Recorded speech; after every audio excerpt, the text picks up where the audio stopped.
Sir, நீங்க தண்ணி அடிப்பீங்களா? தண்ணி அடிக்க மாட்டேனே. ஹலோ, நீங்க தண்ணி அடிப்பீங்களா?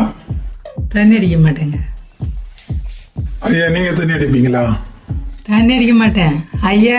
தண்ணி அடிக்கிறவங்களால அரசாங்கத்துக்கு நிறைய வருமானம் வருதா? நீங்க தண்ணி அடிப்பீங்களா? தண்ணி அடிக்கிறதா அப்படின்னா என்னங்க? பாஸ், ஒரு நாளைக்கு எவ்வளவு ரூபாய்க்கு சார் அடிப்பீங்க? உண்மையை சொல்லுங்க பாஸ். தண்ணி அடிக்க மாட்டேங்க. பொய் சொல்லாதீங்க பாஸ். அட போங்க. ஆண்கள் மது பிரியர்கள்ன்ற தலைப்பை வச்சுட்டு எதையாவது தண்ணி அடிச்சுட்டு புலம்புறவங்க, இல்லை கடை அடைப்பு வந்துருச்சுன்னா என்ன நடந்துக்கிறாங்க, என்னென்ன மது வகை இறக்கலை அவங்க விரும்புகிறாங்க, இந்த மாதிரி விதவிதமாக வீடியோ போட ஆள் இருக்குன்னு தவிர தண்ணி அடிச்சுட்டு பண்ணுற காமெடிகள், சினிமாவில் வர காமெடி இதெல்லாம் போடுவாங்க. ஆனால் தண்ணி அடிக்க மாட்டேன் அப்படின்ற மக்களை தேடி பிடிச்சி பிறக்கி ஒரு கிளிப்பிங்ஸாக ஒரு 10 பேர் 20 பேர் தண்ணி அடிக்க மாட்டேன்பா, தண்ணி அடிக்க மாட்டேன்பா, தண்ணி அடிக்க மாட்டேன்பா, தண்ணி அடிக்க மாட்டேன்பா, தண்ணி அடிக்க மாட்டேன்பா அப்படின்னு போட மாட்டேன். விதிமீறல் மனுஷனுக்கு ஒரு உற்சாகத்தை கொடுக்குது போல. அதாவது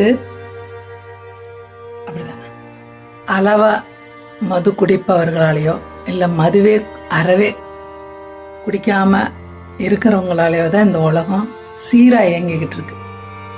அப்ப எவ்வளவு பேர் அந்த மாதிரி இருந்தா இந்த உலகம் சீரா இயங்கும். அதை ஞாபகம் வச்சுக்கணுங்க எப்பயுமே.